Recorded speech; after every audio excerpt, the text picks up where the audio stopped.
Hello friends, welcome back to my channel. இது நம்ம B2T kitchen. இன்னைக்கு நம்ம வந்து banana pancake வந்து எப்படி பண்றது அப்படினா பார்க்க போறோம். இது பார்க்க வந்து சப்பாத்தி அந்த மாதிரி இருக்கும். ஆனா டேஸ்ட் பாத்தீங்கன்னா ரொம்பவே டிஃபரண்டான டேஸ்ட்ல சூப்பரா இருக்கும். நீங்களும் உங்க வீட்ல வந்து ட்ரை பண்ணுங்க. கண்டிப்பா எல்லாருக்குமே பிடிக்கும். இன்னும் நம்ம சேனலை சப்ஸ்கிரைப் பண்ணலனா மறக்காம சப்ஸ்கிரைப் பண்ணிருங்க. பக்கத்துல இருக்க பெல் பட்டனையும் பிரஸ் பண்ணிருங்க. வாங்க இப்போ நம்ம வீடியோக்குள்ள போயிட்டு இது எப்படி பண்றதுன்னு பார்க்கலாம். இந்த போறப்பு தான் நல்லா ருசிச்சு சாப்பிட கிடைச்சது.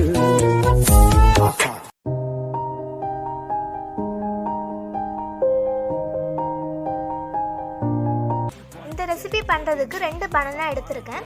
இது வந்து கொஞ்சம் பெரிய சைஸ், ஓகேவா? நான் 2 பனானா இதை வந்து இந்த மாதிரி சின்ன சின்னதாக கட் பண்ணிக்கோங்க. கட் பண்ணிட்டு ஒரு மிக்ஸி ஜாரில் வந்து ஆட் பண்ணிக்கோங்க. இதில் வந்து ஒரு முட்டையை வந்து உடச்சி ஊற்றிக்கோங்க. முட்டை ஊற்றினதும் அதுக்கப்புறமா நம்ம வந்து ஒரு 50 கிராம் அளவுக்கு வந்து சுகர் ஆட் பண்ணுறோம், ஓகேவா? 50 கிராம் கரெக்டாக ஒரு 50 கிராம் வரைக்கும் சுகர் போட்டுக்கோங்க. அதுக்கப்புறமா ஒரு 50 ml பால், ஓகேவா? இது வந்து காய்க்காத பால் தான், நீங்கள் ஃப்ரெஷ்ஷாக இருந்த பால் சேர்த்துக்கலாம். சேர்த்துட்டு இதை ஃபுல்லாகவே நல்லா கிரைண்ட் பண்ணிக்கோங்க. இந்த மாதிரி நல்லா கன்சிஸ்டன்சியில் நல்லா திக்காக கிடைக்கும். இது தனியாக எடுத்து வச்சுக்கோங்க. இப்போ நம்ம வந்து ஒரு 100 கிராம் அளவுக்கு மைதா மாவு எடுத்துருக்கேன். மைதா மாவு கூட வந்து ஒரு 1/4 டீஸ்பூன் வந்து பேக்கிங் பவுடர் ஆட் பண்ணிக்கோங்க. இது வந்து நல்லா நம்மளுக்கு வந்து சூப்பராக கிடைக்கிறதுக்காக தான் பேக்கிங் பவுடர். இல்லைனா ஸ்கிப் பண்ணிக்கலாம். லைட்டாக உப்பு சேர்த்துட்டு அந்த மிக்சர் இருக்குல்ல அதை வந்து இதில் ஆட் பண்ணிக்கோங்க. ஆட் பண்ணிட்டு நல்லா இதை வந்து மிக்ஸ் பண்ணுங்கள், ஓகேவா? அந்த மாவு கூட கொஞ்சம் கொஞ்சமாக ஊற்றி மிக்ஸ் பண்ணுங்கள். அப்போ தான் நம்மளுக்கு வந்து நல்லா மிக்ஸ் ஆகும். இது வந்து ரொம்ப திக்காக அந்த மாதிரி இருந்துச்சுன்னா நீங்கள் வந்து தண்ணி சேர்த்துக்கலாம். இல்லைனா நீங்கள் வந்து பால் கூட சேர்த்துக்கலாம். பால் சேர்த்து கூட நீங்கள் வந்து கொஞ்சம் கொஞ்சமாக நீங்கள் வந்து ஆட் பண்ணலாம், ஓகேவா? கொஞ்சம் தண்ணியாக இருக்கணும், ரொம்ப தண்ணியாக இருக்கக்கூடாது.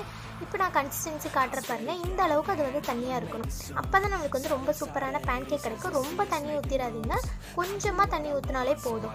இப்போ நீங்கள் வந்து இந்த தோசை அந்த மாதிரி சுடுவீங்களா, அந்த கல் எடுத்துக்கோங்க. அது நல்லா சூடு பண்ணிவிட்டு நான் வந்து ஒரு சின்ன கரண்டியில் 2 கரண்டி மாவு கரெக்டாக ஊற்றுறேன், ஓகேவா? உங்களுக்கு எந்த சைஸ் வேணும்னு பார்த்து ஒரே சைஸில் வந்து எல்லாமே பண்ணுங்கள். அப்போ தான் உங்களுக்கு ஈக்குவலாக பார்க்க வந்து நல்லாயிருக்கும். இந்த சின்ன கரண்டியில் 2 டைம்ஸ் நான் வந்து இந்த மாதிரி வச்சுருக்கேன். வச்சுட்டு இது அந்த மாதிரி ரவுண்ட் ஷேப்பில் தோசைலாம் சுடுவோம்ல, இது வந்து ரொம்ப அட்ஜஸ்ட் பண்ணாதீங்க, ஓரளவு லைட்டாக, ஓகேவா? அது வந்து நல்லா திக்காக இருந்தால் தான் டேஸ்ட் வந்து ரொம்பவே சூப்பராக இருக்கும். இப்போ இதை நீங்கள் ஊற்றிட்டு ஒரு லிட்டு ஏதாட்டு போட்டு இந்த மாதிரி மூடி வச்சுருங்க. மூடி வச்சுட்டு ஒரு 2 மினிட்ஸ்க்கு அப்புறமா பார்த்தீங்கன்னா இது நல்லா ஹோல் விழுந்து வந்திருக்கும். ஏன்னா நம்ம பேக்கிங் பவுடர் ஆட் பண்ணனால இந்த மாதிரி நல்லா ஹோல்ஸ் கிடைக்கும். இதை வந்து இப்போ தோசை திருப்பி போடுற மாதிரி திருப்பி போட்டுருங்க.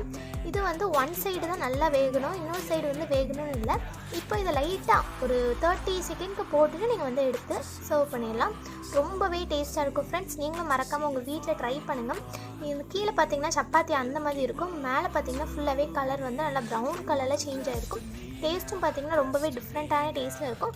நீங்களும் மறக்காமல் ட்ரை பண்ணிட்டு கீழே கமெண்ட் பண்ணுங்கள். இன்னும் நம்ம சேனலை சப்ஸ்கிரைப் பண்ணலாம், சப்ஸ்கிரைப் பண்ணிடுங்க. இந்த வீடியோ பிடிச்சிருந்துச்சுன்னா அந்த வீடியோக்கு ஒரு லைக் பண்ணுங்கள். உங்கள் ஃப்ரெண்ட்ஸ்க்கு நிறைய ஷேர் பண்ணுங்கள்.